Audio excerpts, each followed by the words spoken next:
Oh yeah, things are about to get intimate on the Tacomaholic channel.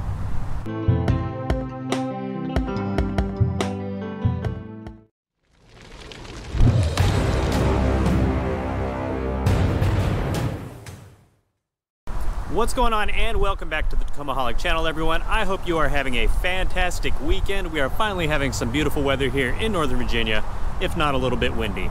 So if you are new to the channel, yes, I like to get intimate with my viewers. What I mean by that is, one of the things I like to do is I do these Q&A videos like I will be doing today, where I answer your questions directly, give you a quick shout out, and give you an answer to the specific question you asked. So let's dive right in.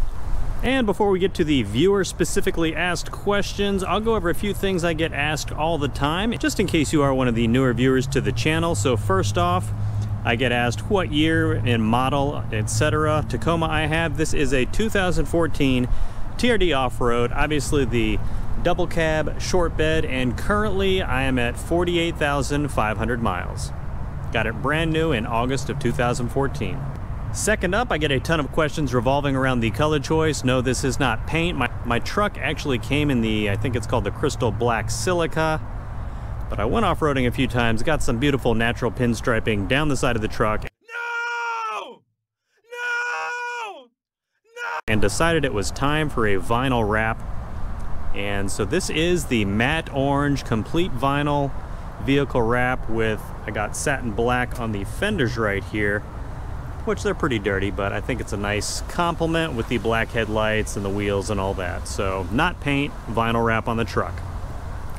Next up, people always ask if I have wheel spacers, because you can see my tires stick out, I want to say about 1.5 to 2 inches, probably more like 2 inches from the fender there. That is because the SCS F5 wheels that I have right here have 3.5 inches of back spacing, which makes them stick out much more than the factory wheels. So no spacers for me, front or back. And of course, the next question I get all the time is what kind of lift do I have on my truck and what are the specs? I do have 3 inches of lift up front and 4 in the back. Up front, I am running the Bilstein 5100 shocks paired with Old Man Emu 887 springs with the SPC light racing upper control arms, which I think it rides fantastic. Feels just as good as stock, if not slightly better. And in the back, I had the Old Man Emu Dakar Leaf Pack with extended travel Bilstein 5100 shocks. And I believe the part number on those is the B110s. Give you that extra travel, which I'm very impressed with that. And because of that extra travel and the flex you can get from the Old Man Emu Dakars, I did have to get some extended brake lines for the rear also. And because I do have a rack, but not a lot of heavy stuff on it, and the rack itself is only like 50 pounds, I'm getting that 4 inches of lift in the back because I don't get any of that squat. So there's a few general questions I get asked all the time out of the way. Now we'll dive into the viewer-specific asked questions. And if you have any question you would like me to answer, you can comment on any of my videos, hit me up on Instagram, Facebook, send me an email at tacomaholic@gmail.com, and I will either answer them directly or I may even just add them to the next Q&A video. So the first question is from Seth Smith, who is asking about shock boots. He's wanting to know if it's better to go boot or no boot, because if you did not know, most aftermarket rear shocks do come with a rubber boot around them, ideally for protection. He is saying he's heard they actually encourage rust, and I did a video about this because I actually removed my boots. I will link to that above if you want to check that out. It is one of my older videos, so keep that in mind. But as you can see right here, here are my extended travel 5100 shocks, and it did have a boot that covers the top part right here, and it actually just overlaps down there on the shock body. And it's literally just a rubber seal that goes from the shock body up, supposed to protect it from nicks and all that, and it's literally just zip tied to the base and at the top. Mine, for whatever reason, and it came like this from the factory, I removed them because I could never get them straight. They were always like bending and coming off the shock body, and I tried re-zip tying them as tight as I could and it still did that, so I just removed them.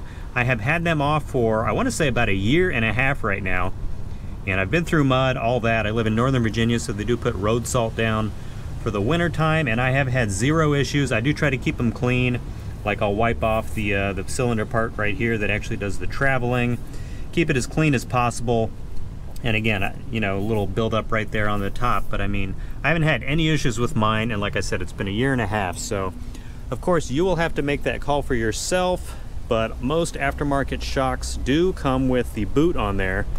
If you're not having any issues with yours, maybe leave them on, but like Seth said, I have also heard that it's fairly easy for water and dirt to get in there and sort of get trapped. Maybe not trapped permanently, but the water might be held against the shock body for longer than normal, so that might just encourage some rust. So if any of you have the boots on and you've maybe noticed some rust or rusty water leaking out of your shock boots, please comment below, let us know what's going on. And next question here on the inside of the truck, because as you can see I have a patch up there and the question deals directly with patches. Question from Colorado Grown, who asked, everyone has sweet patches, including myself. This is actually one of my patches right here. And he says, I have seen them at, you know, national parks and have gone to and taken my truck to, but I don't have any clue how everyone is putting them on their headliner. The ones he is finding have an adhesive that requires an iron to do anything, but he assumes people aren't doing that with headliner. And of course I can't speak for every patch out there, but certainly there are patches that require you to iron them on or maybe even sew them on. Of course, I would assume those are more for like apparel and stuff. The ones I make for mine, it's called a hook and loop, and it's literally just Velcro. You can see for the second gen Tacomas, because the headliners are more, I guess there's more like texture and grip, so it's kind of like a fine carpet. The Velcro back, you can literally just put it right up there, you can see, and it sticks perfectly fine. I have heard though that if you own a third gen Tacoma, even with the hook and loop Velcro backing like on my patches, the headliner's a lot more smooth, so you can't just like pop it right up. You sort of have to press it in there carefully. Don't press too hard because you can sort of disfigure the headliner. I heard you have to sort of press it in and sort of like move it side to side to get it in there, so it's nice and snug. So just keep that in mind. But most of the patches I've seen for automotive specific use, they are just that Velcro hook and loop, and they slap right on. Nice, easy install. If you have a patch that is iron or sew on, please do not try to put it on your headliner. I can't imagine that would be easy or maybe even possible to do without causing you a huge headache and making it way more trouble than it's actually worth. And the next question from Austin Schoen, who asks, why do I prefer the Tacoma over the FJ Cruiser? Yes, I do have a Tacoma, but really I bought a Tacoma because obviously I wanted a 4x4 capable vehicle, but I also needed something with a bed, and I did not need a full-size truck or anything like that because I do more like weekend projects, you know, drywall, 2x4s, all that stuff, nothing crazy. So the Tacoma was the perfect vehicle for me, and I've been more than pleased with it. I love my truck. However, that does not mean I don't like the FJ Cruiser or even the 4Runner for that matter. I love both of those vehicles. And if I stumble across, you know, searching on the internet or Craigslist or whatever, even like a local guy selling an older used 4Runner or FJ Cruiser, I might just jump on that because that would be tons more fun and interesting and new and different content I could add to the channel. So I love FJ Cruisers, and I believe they actually stopped making them. I want to say 2014 was the last year. So if you guys have an FJ, hang on to it because those things are only shooting up in value. Hang on to it unless you want to sell it to me at a good price, and I'll feature it on the channel. So yes, I do drive a Tacoma, but I also love FJ Cruisers. One love.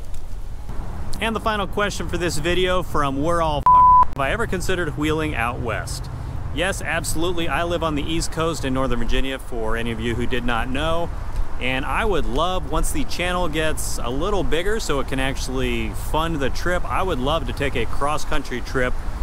Maybe hit up, you know, strategic states along the way and actually meet some of you guys in person and wheel with you, you know, set up meet and greets, whatever.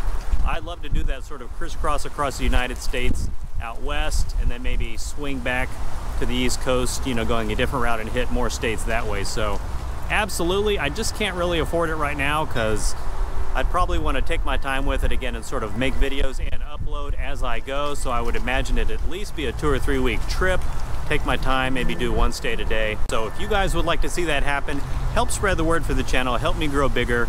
Let's make it happen.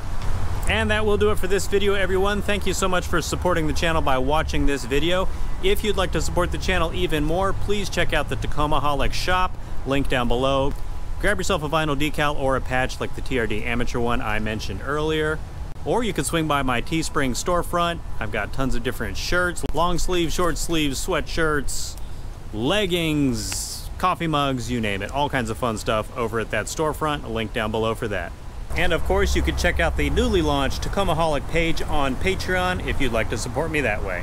Any donation is, of course, greatly appreciated to help me fund my expensive addiction.